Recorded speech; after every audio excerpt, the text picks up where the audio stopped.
А у вас звука нет.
Алексей Сергеевич, все еще вас не слышу.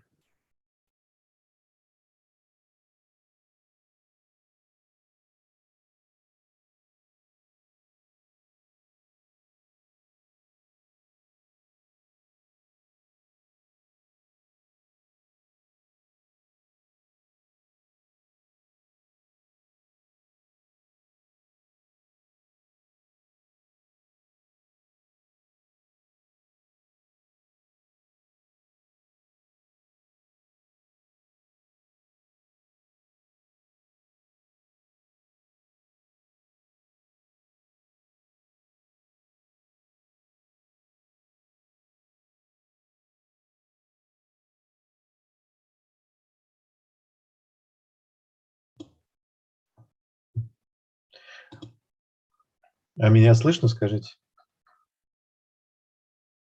Ну вот я Алексея тоже не слышу, если он говорит.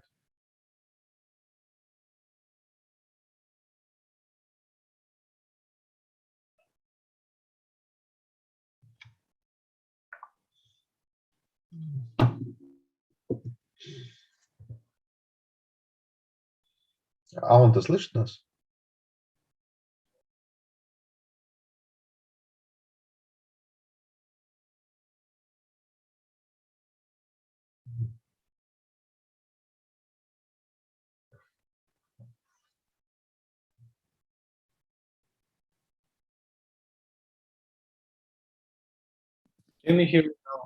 Сейчас меня слышно?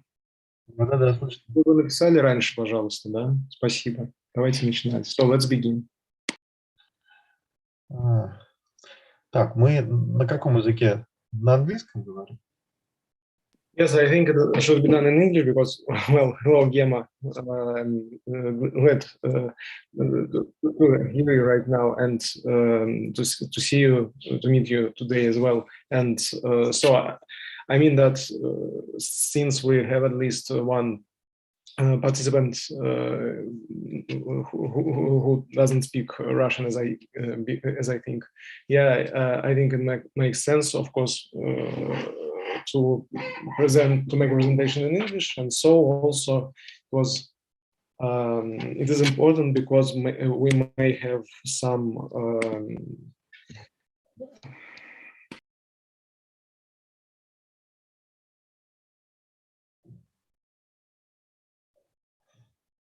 Звук отключен, Алексей.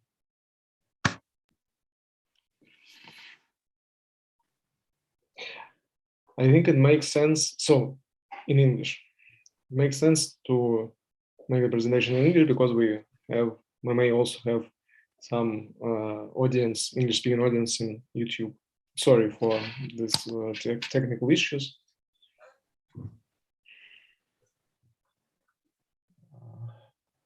So, and who will be the first speaker? You. Okay. Thank you very much. Thank you, first of all, for organization of this great event, and I'm very happy that I can speak here today and present to you my talk. And I'm first of all, I think I should introduce myself. I'm from St. Petersburg State University, from the Department for Philosophy of Science and Technology. So my basic interest is technology, philosophy of technology, not only technology of modern time or actual technology, but also body technology, language technologies, and mind technologies. And I would like to just to mix these two my interests in one issue and present it to you today. I will speak about technologies of imagination or imaginative technology in computer games. Before presentation, I just make some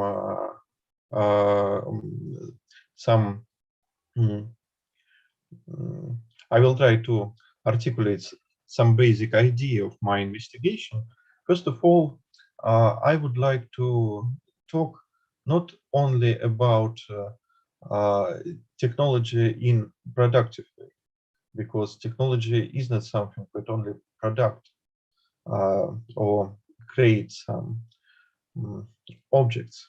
Technology is also what can change our subject. So not only effective technology is important, but also effective technologies. Technologies that can make something with ourselves, with our body techniques, with our mind, with our self. So I will speak of this technology in terms of, let me name it, affective technologies. Not effective, but affective technologies that provide something to ourselves and change our ways of subjectification, ways of self-understanding, self-position. And I now try to share my screen to just represent it to you. Here,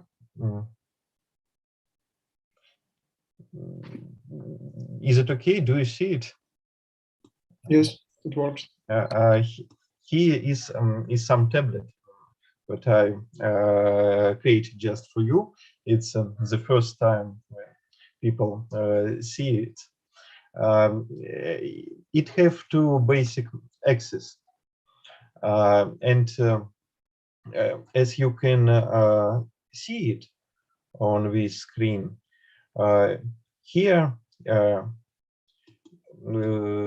down you can see Aristotelian cause, material cause, formal cause, efficient and final.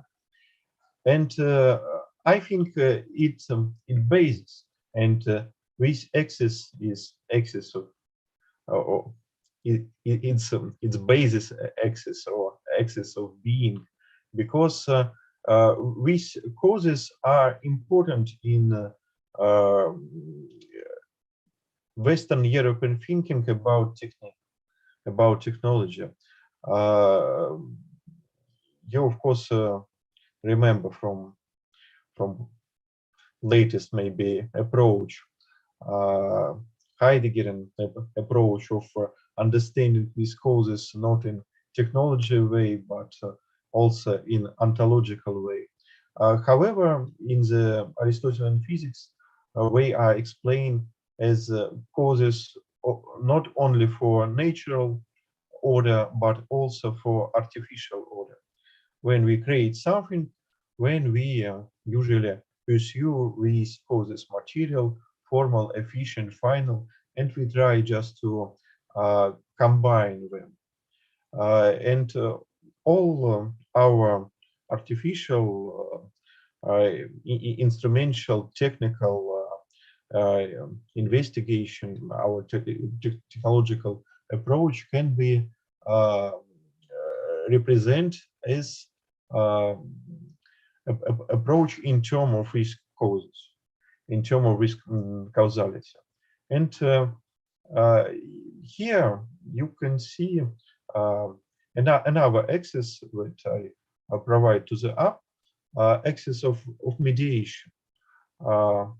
And here is maybe four philosophical unresolved problem: body problem, consciousness problem, language problematic, and luminous, something that can be attributed to religious study or to God understanding, or in aesthetical way, something sublime. The term really crucial for understanding computer game. And I just try to combine these two axes to understand what can we what can we deal in computer game. not only in computer game, of course, but to the computer game, I think it's quite useful tablets, even for game designers, because we can understand how, for example, body problematic or body tool problematic can be represented in material course, in formal course, in efficient, in the type of our interconnection, interrogation, interactivity. And I will just try during my presentation, during my talk today, to show some examples where all of these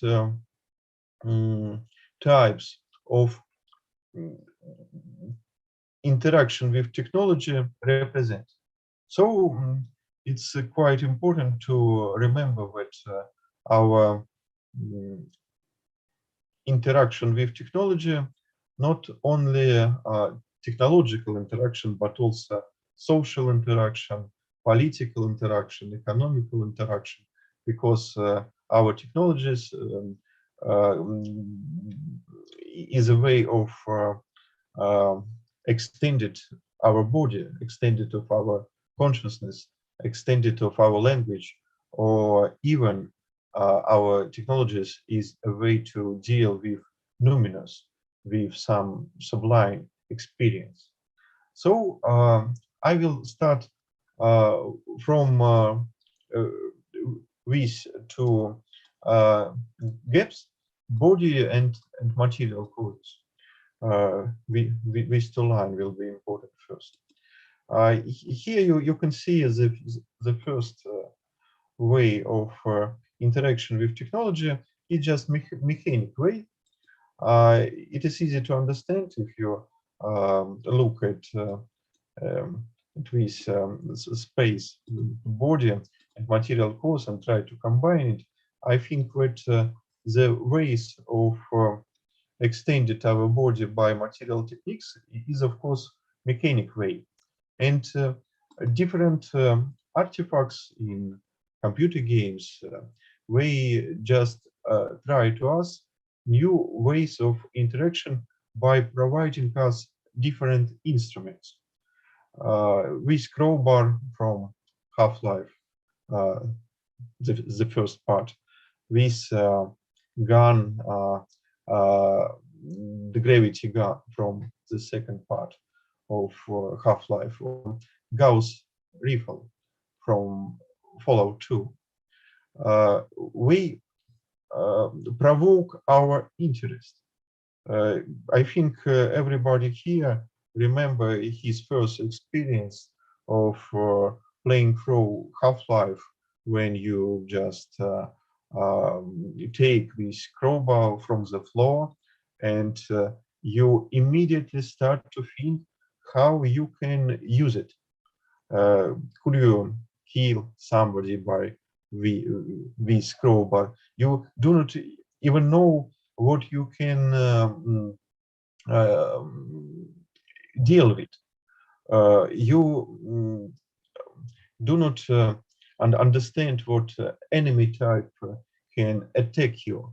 However, you already have this crowbar, and you have ways of interaction with environment.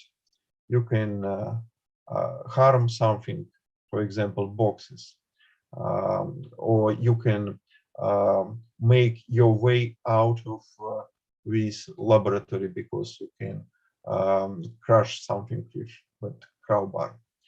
And in the second part, it is just more important because you can interact more deeply with environment. You can push something, or pull. You can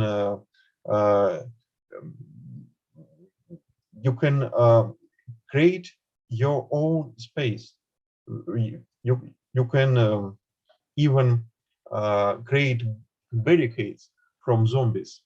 And it was indeed a new type of thinking, because environment become a way of continuation of your body. You indeed sense with environment.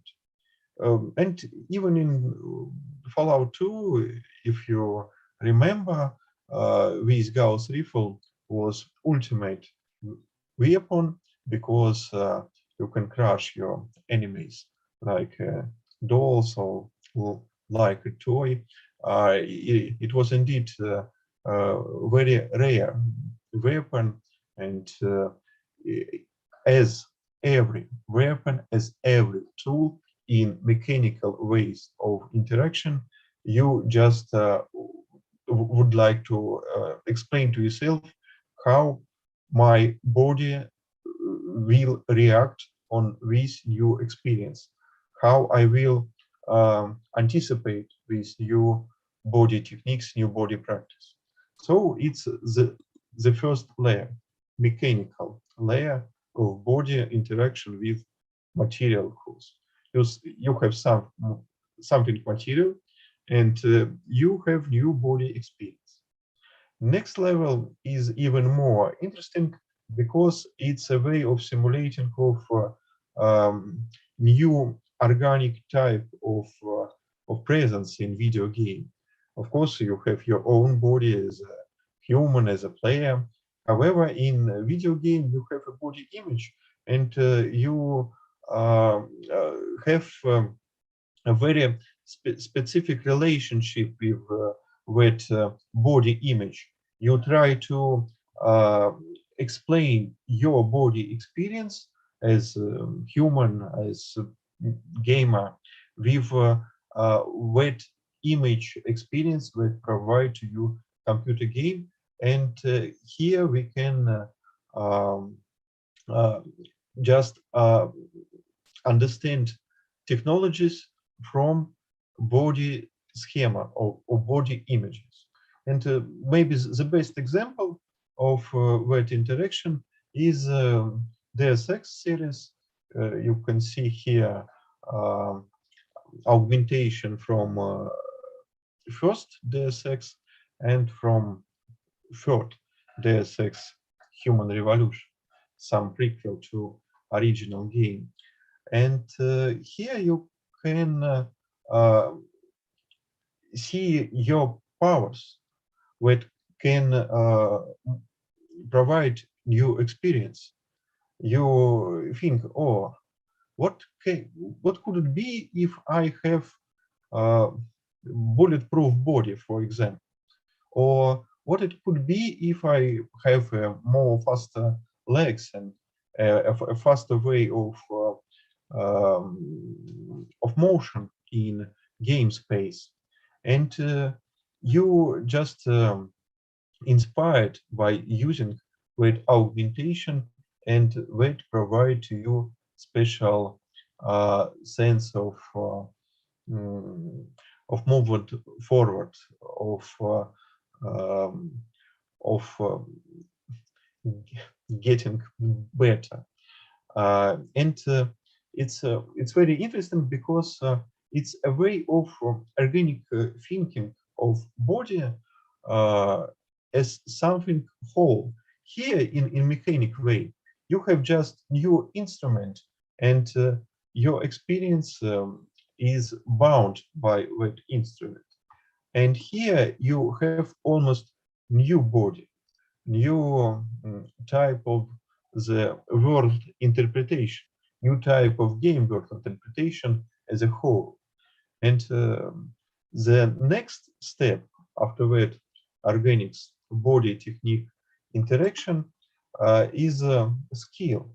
It's not something organic or even mechanic, it's something cultural. You can see, for example, here in the left, not a very good example, it's example from Fallout 76, and it's just typical ways of skillization in computer game, in video game. You have just some numbers and some text what you can do after you will get that skill. But on the right, there is I think very good example, a perfect example. It's from Gothic game of Piranha Bytes. And here, if you have new skill, you have a new body performance. If you, for example, learn how to use heavy swords, you do not just have a new number from 10 to attack power to 11 to attack power. You have a new type of body motion. You have a new way of body representation. You have a new movement sets. And that's really interesting because your body become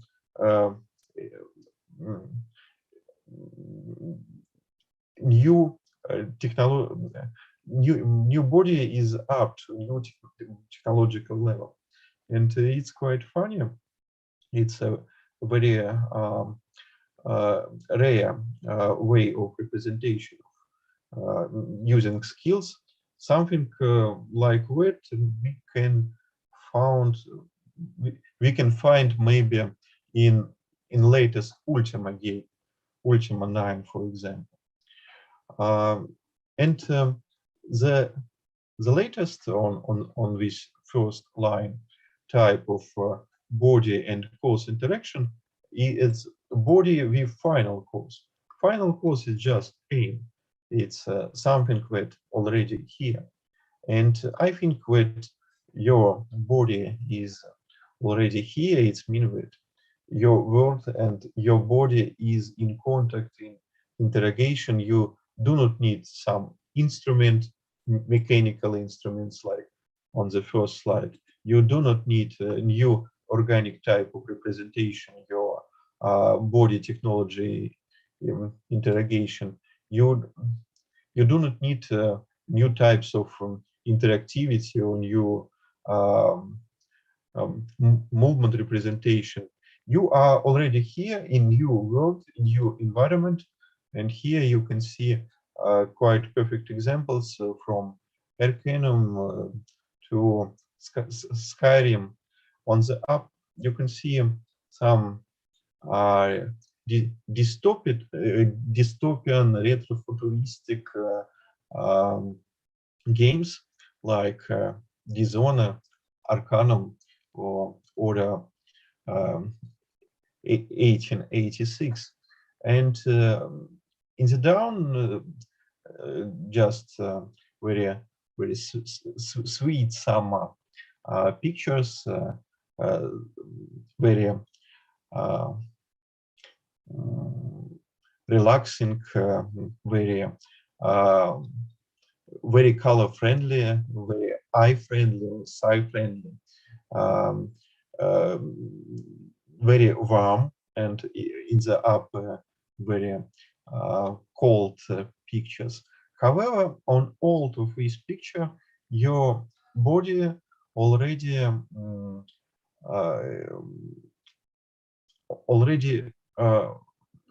your body as a player, as a gamer, and your body as your character is already in this world, in these circumstances, environmental circumstances, and your skill, your type of orientation in this world are really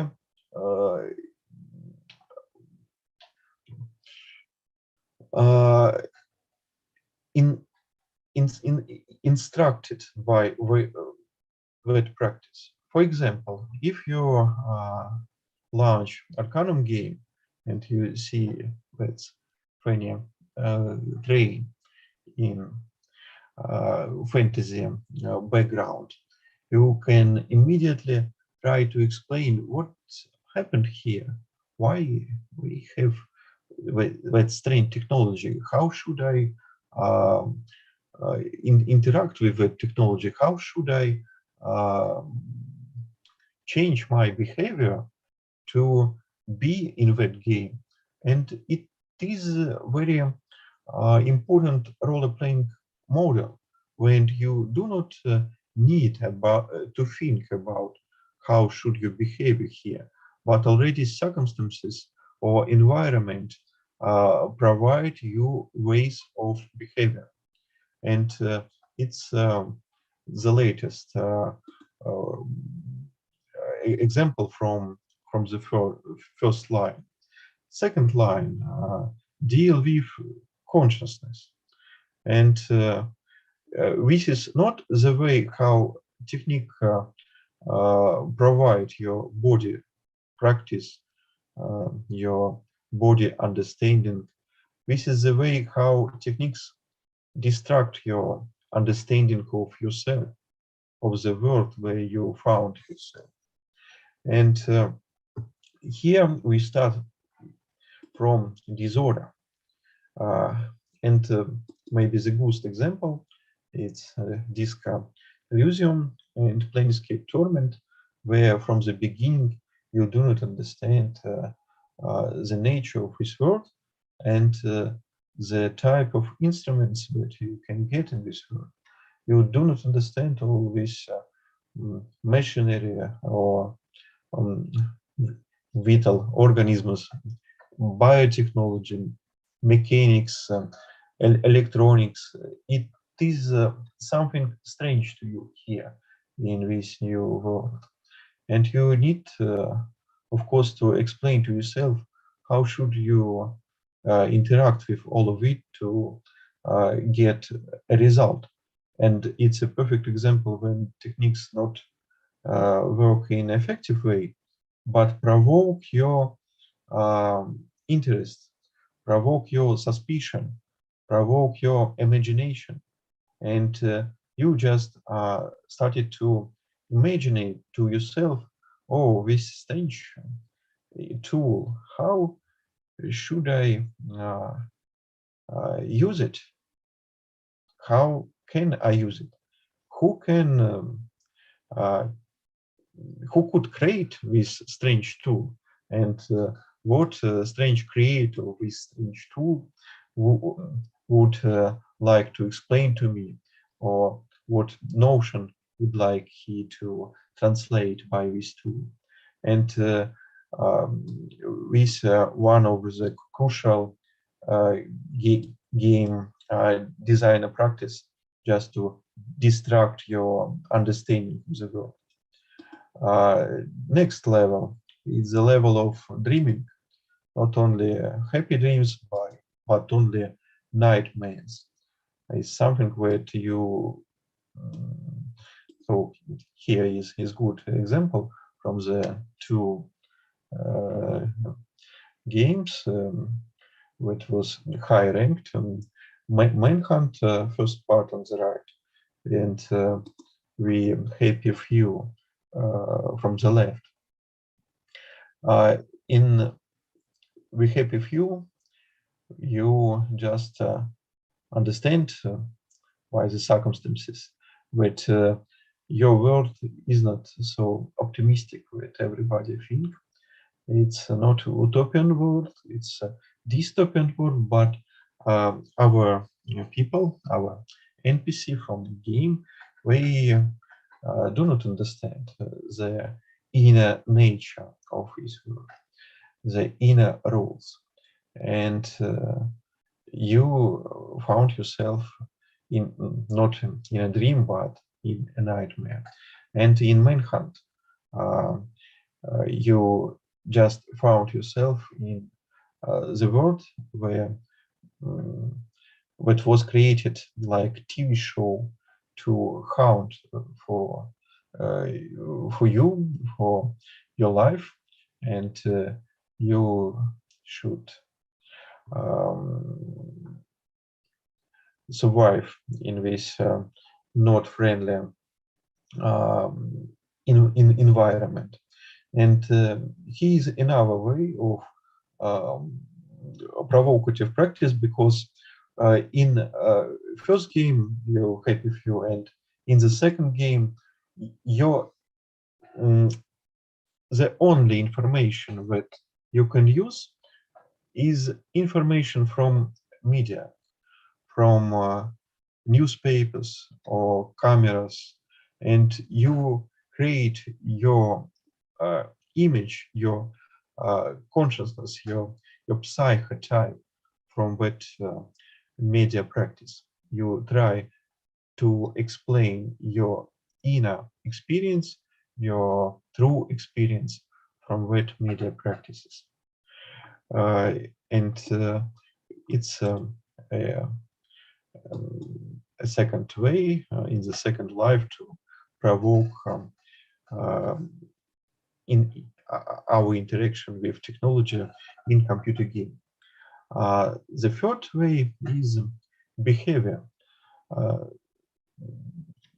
Consciousness, it's a very hard problem, and we have even special term for that problem, hard consciousness problem.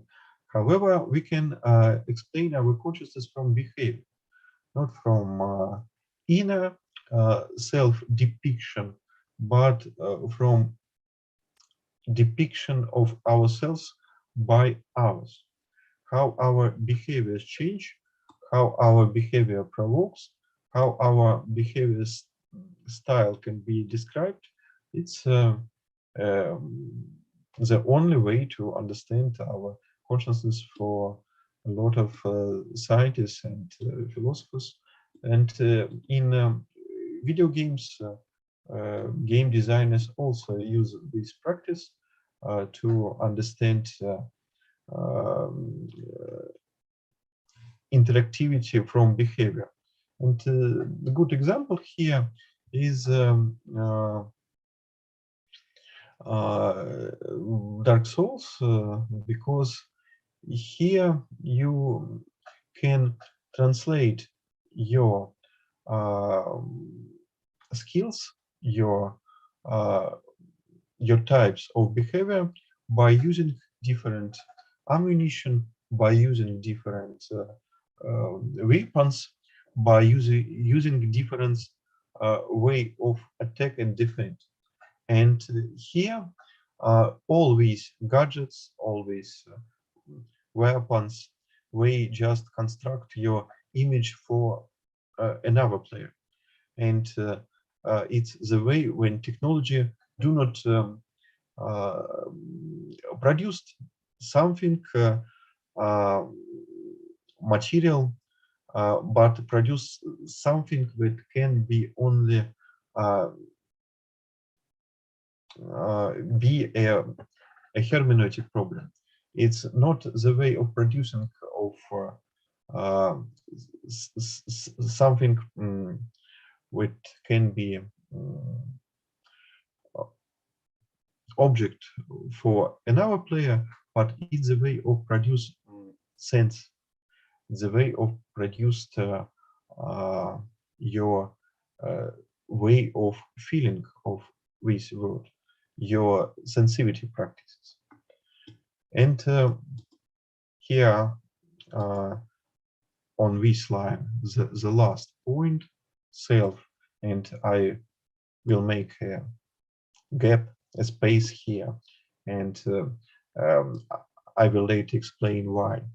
And after behavior, I will immediately change to a language problematic, and I will try also to show how this language problematic interact with causes. Again, material cause. It's the type of representative of language representation in video games, and the best example here is books from Skyrim, or like here from Morrowind. You can just take books, you can read it, you can get it from the shelf or give it back to the shelf. And Bethesda published a lot of games like that, all Fallouts. You can just read scriptures, interact with computers. You can understand story not from your point of view, but from but also from your interaction with old computers, with old techniques, or like in that fantasy games, Elder Scrolls, from Elder Scrolls, from Elder books. The second position here is communication.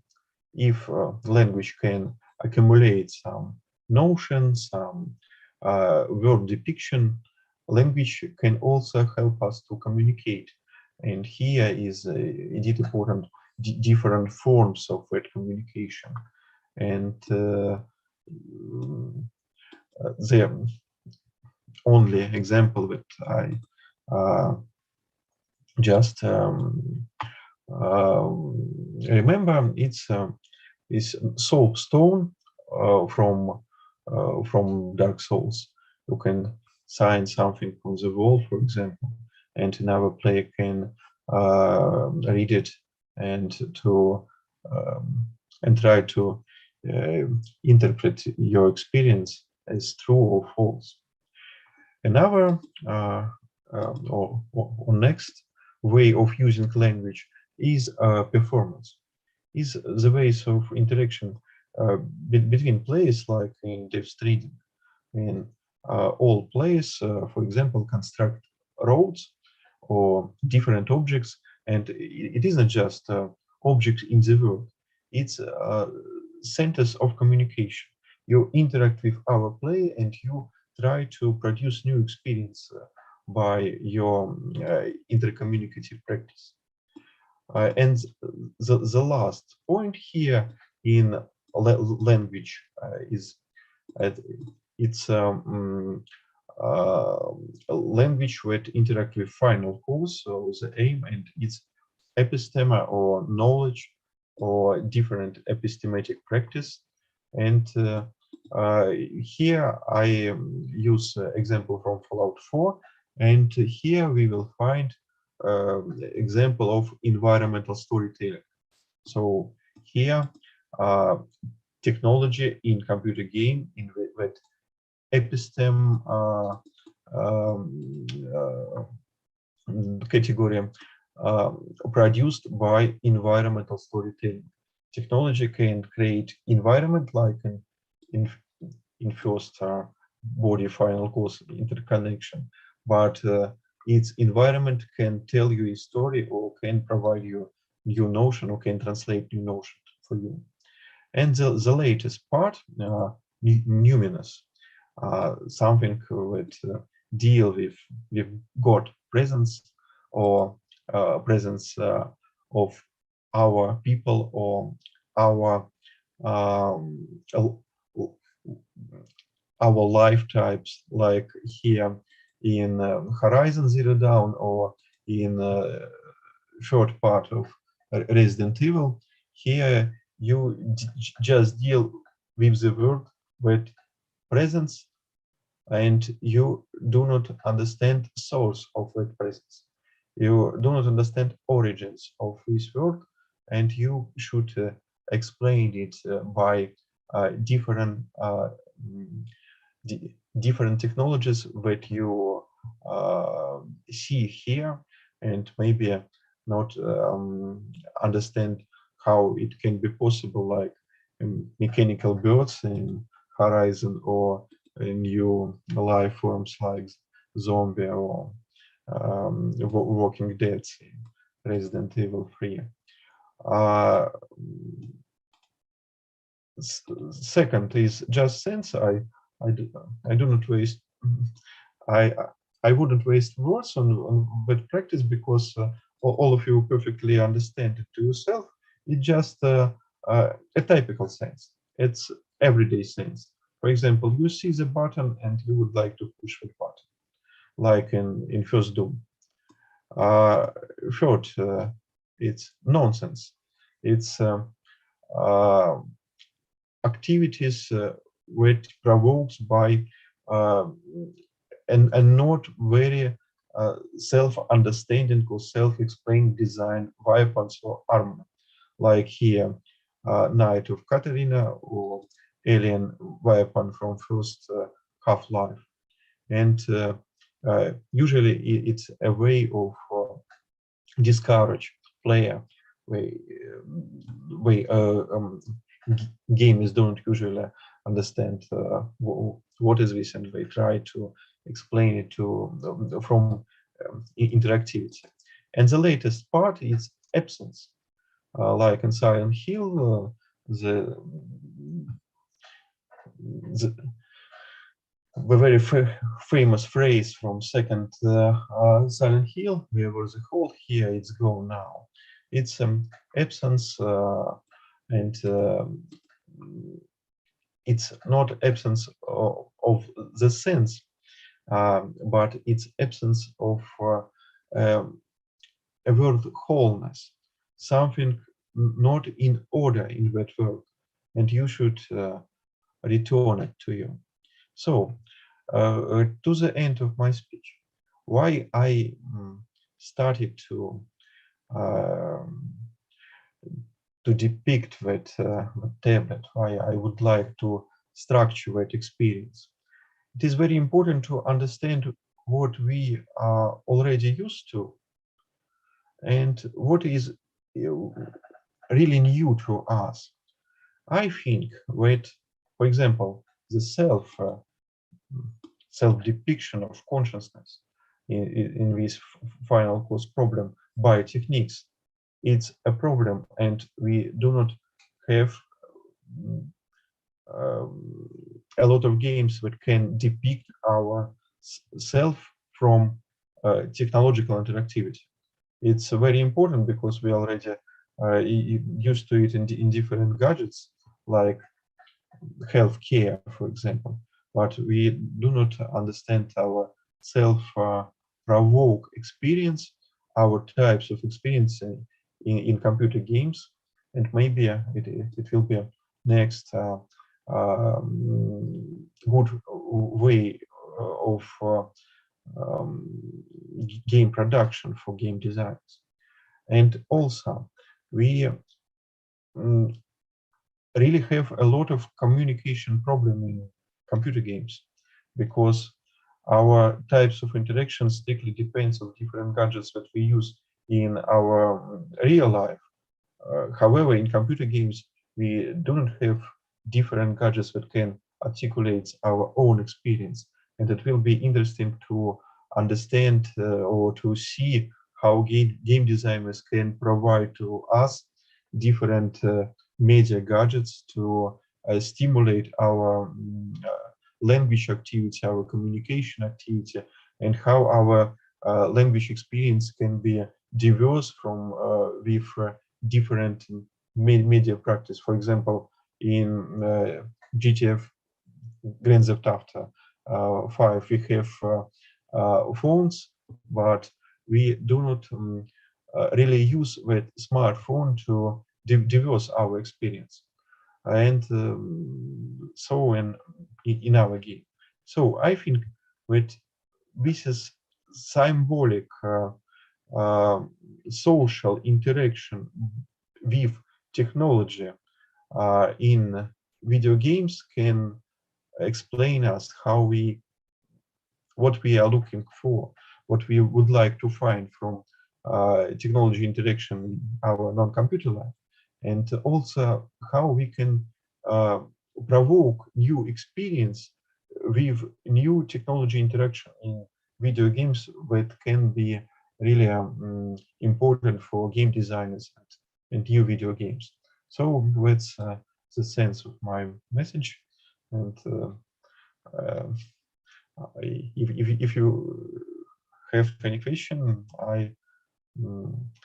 I will try to ask on them, to answer on them. Thank you very much for your patience. Thank you, Konstantin, as well, for your talk. Does anybody have some questions to Konstantin? No.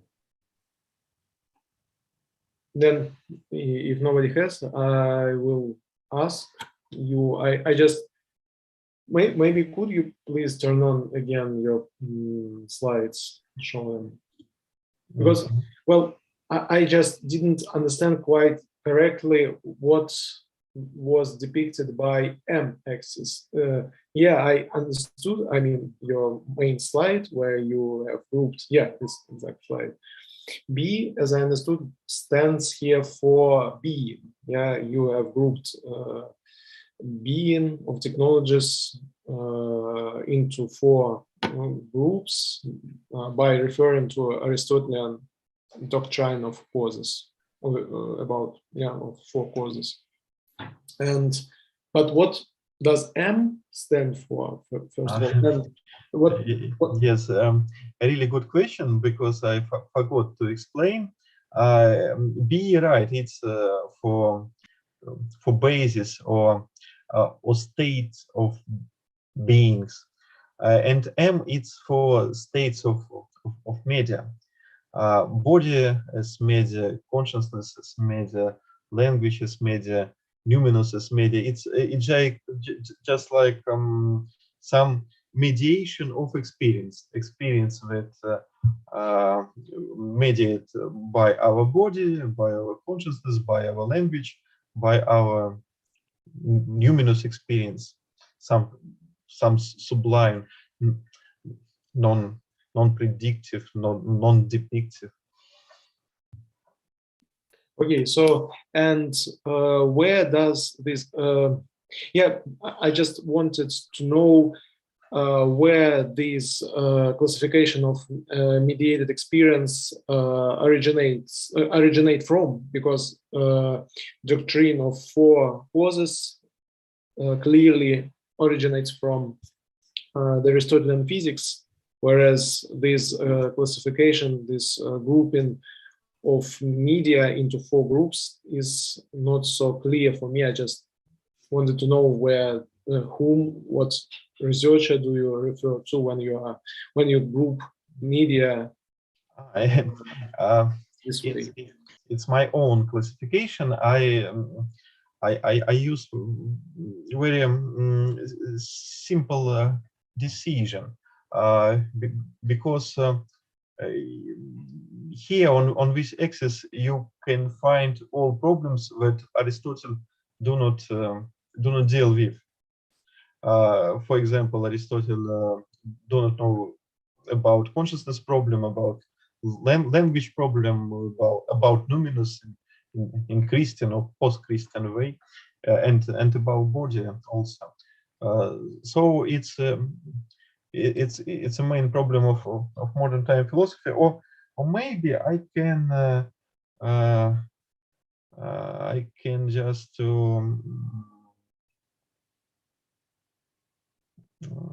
I forgot what philosopher. What does it mean to be a bat? He's famous. He's famous to walk. Thomas Nagel. Yes, Thomas Nagel, and if I remember correctly, it's one of the main, except from free will problems that he stressed in his books.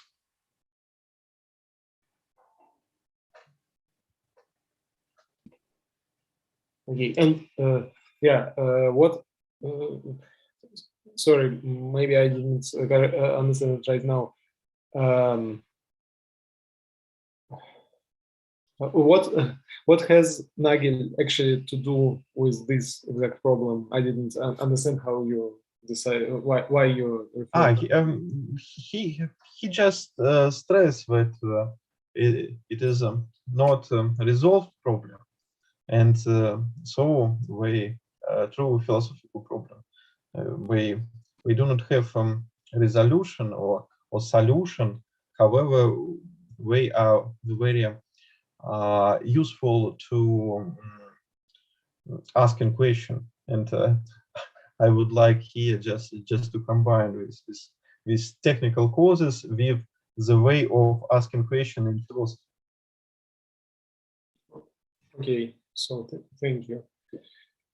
Again, yeah, I think I understood it. Indeed, I just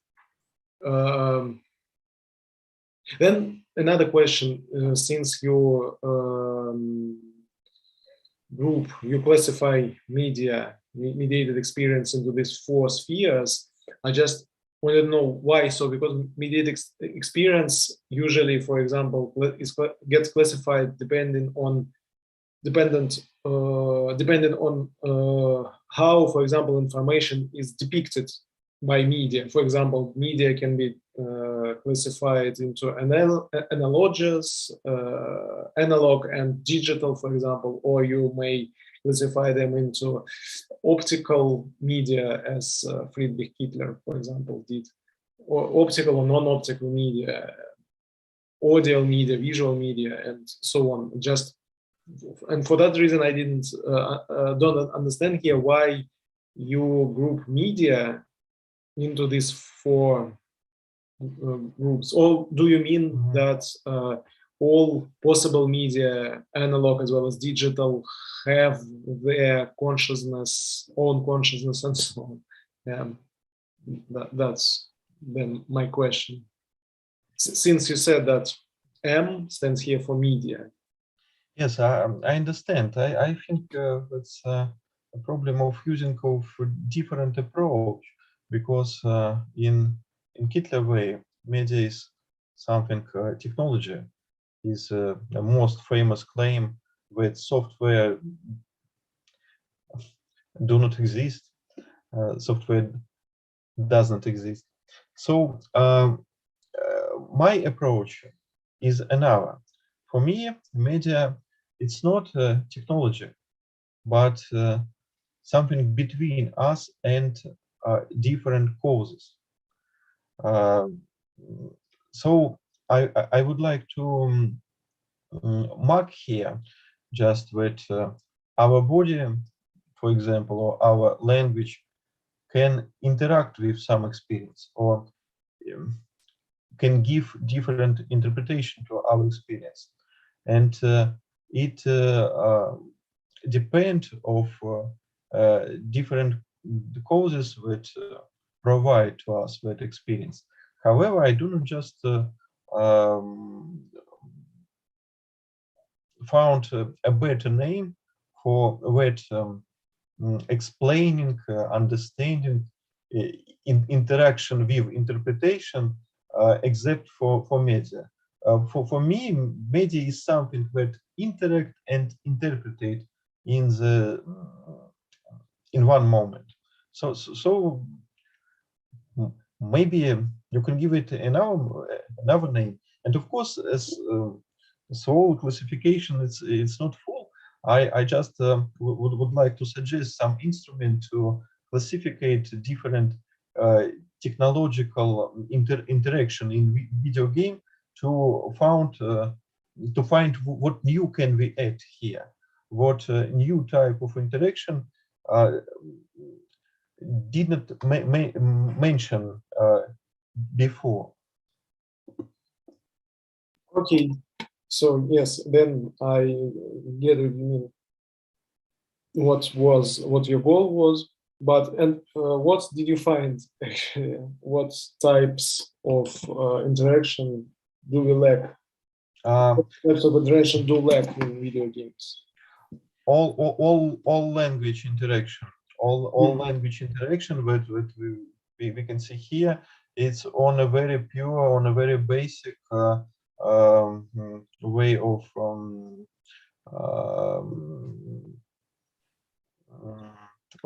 of activities, because we can see it on different online games. The last things that we use in online games is language skills. So I think all this line it's not on a very strict level. Another is consciousness, because our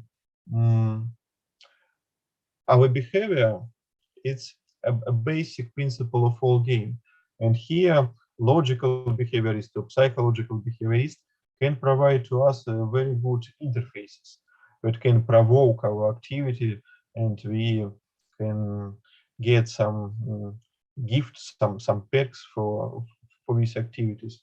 However, our self-depiction, our inexperience, and the ways of representation of our inexperience in video games is also on the very low level. What about Numinous? Here we have a lot of problems because computer games not only aesthetical experiences, also sublime experience that can change us, like in Planescape Tournament, what can change the nature of the man. And computer games do not have power indeed to change our nation, because our ways of understanding of self changes quite religious. Well, language is quite religious, and we do not have types of sublime provoking activities in that games. So I even have name for it. Agama, for example, as the way of presence of godness in the godness statue, or wonder, something that provoke our experience. It can change it radically. So I think these two last lines, numinous and language, is a future of games. Yes, so thank you for your explanation. Yeah, now I understand better the initial idea of your talk. Yes, thank you again. Does anybody else have some new questions to Konstantin? Maybe there were some new questions that emerged since while we were talking. No, then if so, yeah, thank you, Konstantin. Again, there was one more talk planned for today as a, reaction to your talk by Mark Pashchenko, and the title was sounds as game design and other kinds of ludosis as technological cosmopraxis. I think ludosis is better to pronounce like that. I don't know how to pronounce it either, to be honest, although it's a term I borrowed. So yes, thank you everyone for coming today. I will now try to share my screen. Yep, there it is. So can you see it well? Yes, yes. Yeah, okay. So once again, the title of my talk is Game Design and Other Forms of Ludosis as Technological Cosmopraxis. So there are two neologisms or gateway concepts that underlie this presentation. Let's start by exploring them. So ludosis is a concept introduced by Franz Mayra, a Finnish game studies professor, who defines it as meaning making through playful action, as opposed to, or rather in tandem with semiosis, or meaning making through interpretation of signs or media representations. And ludosis is, as Franz Mayra states, something unique to video games. And this can also be understood in tandem with the more proverbial concept of procedural rhetoric of Ian Bogost, as the game can transcribe specific meanings by employing certain rules and mechanics, and putting the player in certain in-game situation, which prompts the player to interpret them interactively. And in this sense, also expanding on the talk just given by Konstantin, ludosis is exactly what makes imagination machines in video games work, as the player makes sense of their functionality through in-game interaction. The second gateway concept is cosmopraxis. It is a term deployed within the so-called ontological turn in anthropology, or in other words, in indigenous studies in the field of anthropology. It is used to describe a particular mode of existing that can be found in the cultures of indigenous peoples of the Americas. And cosmopraxis is something that is defined by a relational sensibility where embeddedness in a network of lived practices and co-becomings with other beings is what constitutes a shared world, a shared cosmos. So not some abstract pre-posited narrative, cosmological narrative, but a certain experienced, practiced world, which is also practiced collectively. And here on the right, we can see a picture of the Aymara people and their gathering the gathering of the people that are specialized in medicine. So cosmopraxis entails relational practices of co-participation in the cosmos, and it allows for a world to be practiced, and it allows to do, and it is also a verb that is continuously employed in the authors within the so-called ontological term. It allows to do worlding as a present continuous verb. Cosmopraxis means constantly playing out the cosmos with multiple other players, human and other than human, and as I said already, not merely interpreting it as some pre-posited framework. And already we see a certain commonality here, as a video game can be said to also provide worlds which we can practice through gameplay, an interactive virtual cosmos inhabited by humans and other than humans, that is players and NPCs and all other in-game actors. And as cosmopraxis as a certain way of engaging with the world implies learning how to act in the world, how to engage with it in this embodied practical way through various rituals or basket weaving, even certain kinds of mastery and handcraft and singing, or even political organization or ritual fighting. And as for the games, how precisely we understand the video games ontology, the video games world is really defined by how closely we interact with this world, engaging both in ludosis and semiosis, and producing ludic and extra-ludic interpretations. Thus, we could conclude here, if a video game is taken as a cosmos, then ludosis, as defined by Franz Mayr, is its cosmopraxis.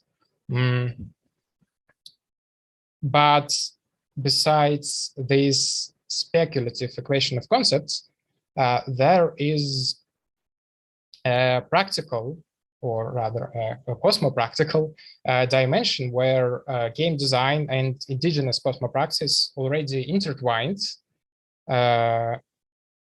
It is what Donna Haraway describes as world games in her book Staying with the Trouble, Making Kin in the Cthulhu Scene.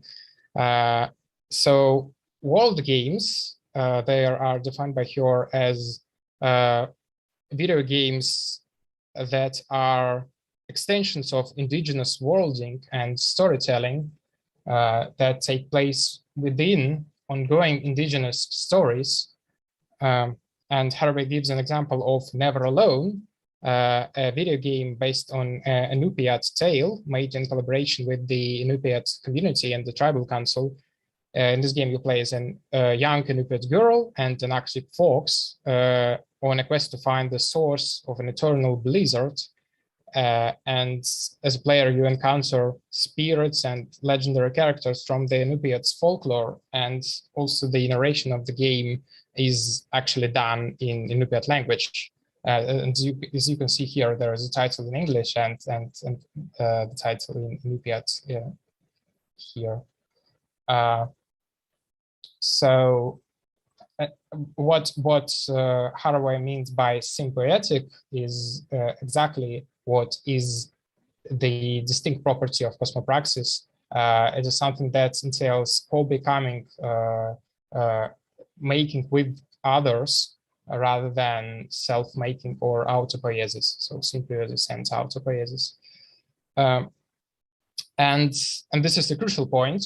As Haraway points out, the video game aspect, or as Haraway says, digital information system ontologies, is precisely what allows them what allows world games to embody indigenous cosmopraxis. So a video game doesn't demand belief in the reality of its world for it to be playable or immersive. And actually, Haraway says that belief is a category that is more pertaining to Western models or European models of knowledge or epistemology. So what really matters is this engagement, this what you call sensible materialism, a certain ludic practice, and actually the gameplay, the attentive participation in the game's ontology, and in the sense of the game Never Alone, it is the animistic ontology of Inupiat people, or Haraway invents the word semanimagenic, which means interacting with spirits residing in things and with the unseen. And just as I said before, we need to learn how to act in this particular ontology, and by this we face the fact that world games demand a certain suspension, and this is also the quote from Donna Haraway, a certain suspension of ontologies and epistemologies, holding them lightly. And so one needs not to believe in the existence or non-existence of spirits to engage in worlding with them, whether in the Never Alone video game or in indigenous shamanic practices. The matter of existence or non-existence is relevant here, and what's relevant is the in-game logic of cosmopraxis. But what Haraway also accentuates is the collaborations and co-becomings that happen around the development of the Never Alone world game. Ludosis as cosmopraxis includes not only the player's experience of gameplay, but all the lively and inventive practices and experiences surrounding the technical emergence and development of the game's world. And so in the book, she types out a list of who and what she considers makers of Never Alone, and this is actually a list of different peoples and organizations which participated in the development. So among them are advisors and elders from the Alaska Native community, president and chief executive of the Cook Inlet Tribal Council, certain people from the game development studio, creative director Sam Veske, and also players. So in this ludic cosmopraxis, all kinds of actors are involved at all different stages of the game's existence. And in this sense, an extended definition of ludosis can be proposed, that which includes meaning making not just through gameplay, not just based on participation of players, which are represented by in this graph by young and old people playing the game, but by an indefinite multitude of aspects of the game's existence, which constitute this existence. And this perspective is also adjacent to the flat ontology of video games as proposed by Ian Bogost in his talk, Video Games Are a Mess, where he offers us to analyze games not in some kind of ontological hierarchies of code and game system and player interpretation, or whether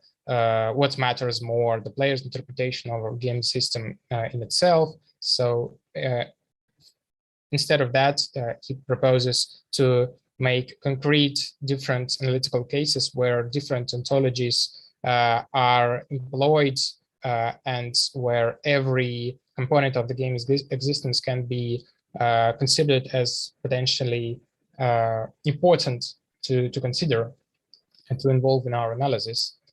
So when a video game, as I've shown, is being made, not just players are driven to participate in its ontology, and in other words, not just players engage with the game's imagination machines, and this, I argue, calls to investigate video games cosmopraxis in its entirety, but just as with indigenous cosmopraxis, such an inquiry is possible only through practical and dialogical and relational engagement, and through a certain investigative self-embeddedness in the growing cosmos of the video game.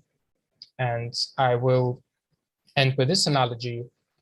So in Homo Ludens, Johann Huizinga, in trying to find the roots of the game as a phenomena, as a cultural phenomena, and just as this kind of total abstract phenomena, he makes a hypothesis with the reference to Leo Frobenius that the very first form of game is a ritual game which imitates certain aspects of the world, aspects of a perceived cosmology, so imitating the growth of food, the dawn and set of constellations, the death of sun, etc., and by representing and playing out these cosmological aspects in a game, the cosmology itself is retained, and people can once again feel themselves a part of this cosmos. And just as a case with this kind of ritual game, I propose to view video game just as this kind of delineated, and as also Huizinga puts it, spatio-temporary delineated space that is an important function of the game's worlding, but it is not the only component of this worlding, of this growing, expanding cosmos, which are now we can characterize by the process of the doses. Thank you. I think that will be all. Yes, thank you, Mark. That was very interesting. Does anybody have questions to Mark right now?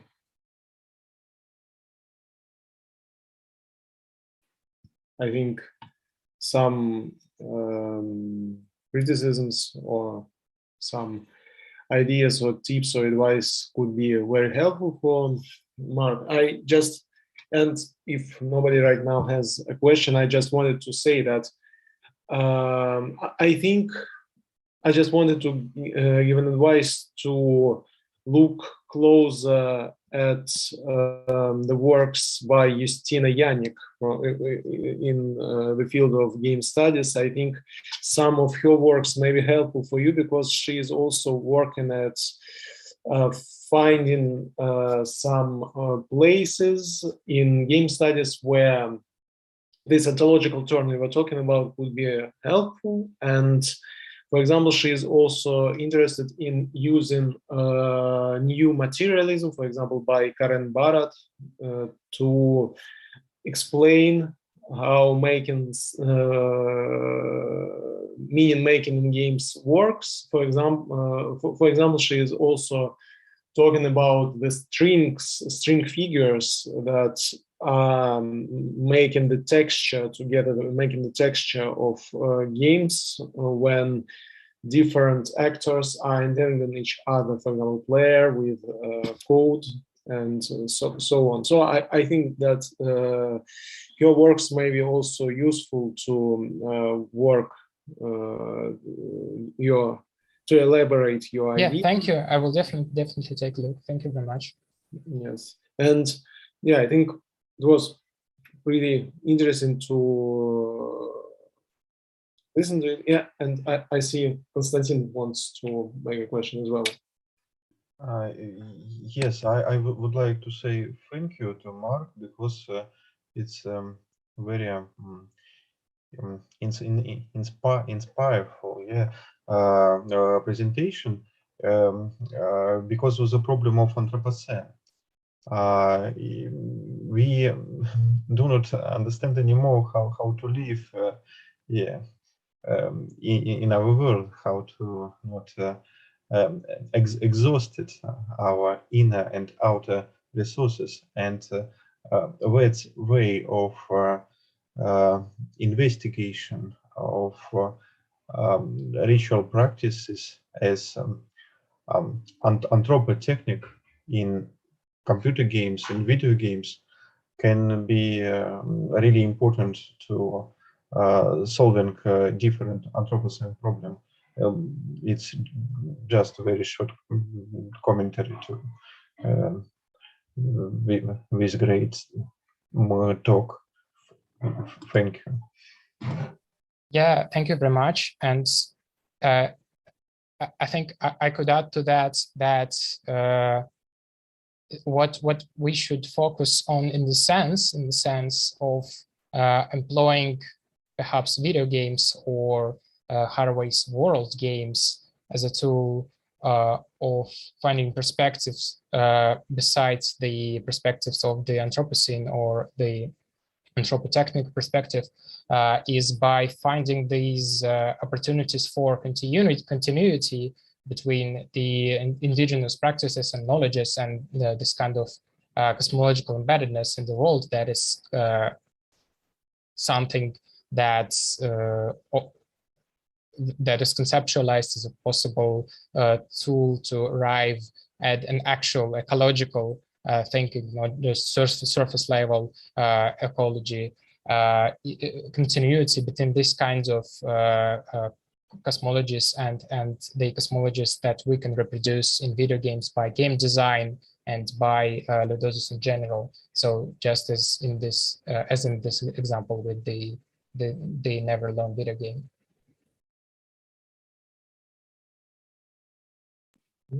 Yes.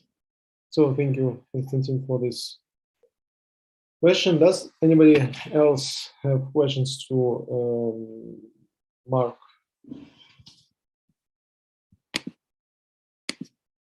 I guess no. Yeah, and so it's a kind of pity that today we didn't have so many people today. Yeah, just as for me, it is a problem as for an organizer. Don't know exactly why that happened. Maybe I need to. Maybe you could.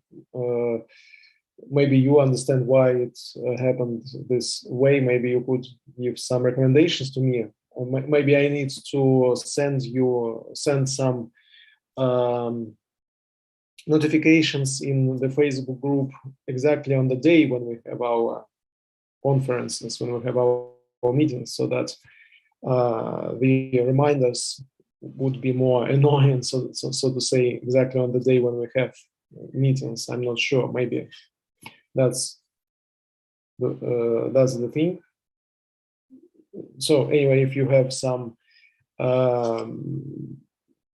thoughts about the cause why today there were not so many people and how we could avoid this problem, yeah, please tell me, send me feedback, and also any feedback, positive or negative, is very welcome. You may send me an email to the address that I used in communicating with you. Well, I mean the email that you used to send motivational letters and your CVs, or you may also type to me, send me a message on the Facebook, or just send a message to the group as well. Yeah, and if I approve it, it will be published. Yeah, I'm sorry, I'm just didn't allow to post messages for everyone, so that we would not would not lose the most important information about our following meetings, or our next meetings. So, do you have something else to say, to add for the meeting today? Or, yeah, Tatiana, hi, hello. Nice to meet you. Good evening.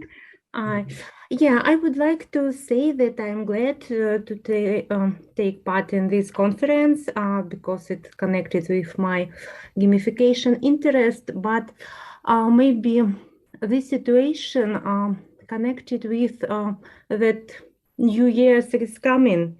For example, in my work, we have many things to do, plenty of work, because the end of the year. Maybe it's connected with this, I guess. But I was glad to hear some interesting themes and theses. I wanted to give a speech, but unfortunately, I didn't have time for reflection, for preparing, for researching, because the end of the year. But it was interesting. I hope I will look through some presentation later in our group. Yeah. Yes, thank you. Thank you. Yeah, I also guess that it may have to do with the end of the year, and that everyone has their exams to pass or to take in case they are teachers, or to organize in case they are teachers. So anyway, thank you all again, friends, dear friends and colleagues, and I think we may stop for today, and then again I'm very grateful to Mark and Konstantin who gave their talks today. Yeah, thank you again. I hope, yeah, and next time we will meet next year. As I remember, it will be the 10th of January, and it will be a talk. The keynote talk will be held by, will be given by Olli Tapileno, who is not here today, but it will be dedicated. Yes, it will be dedicated to the problems of art and games, and more precisely to the problems of art games. And if you are interested in it, maybe you can already think about some thoughts you have regarding this theme. So if then don't have any feedback right now, then please, I'm sure that it will emerge afterwards. When it happens, please tell me. So, and for today, I think this meeting may be finished. Thank you that you joined us, that you joined me and joined all of us. Goodbye. Thank you, Konstantin, again. Thank you. Goodbye. Goodbye. Thank you very much. Bye, thank you. Goodbye. Goodbye.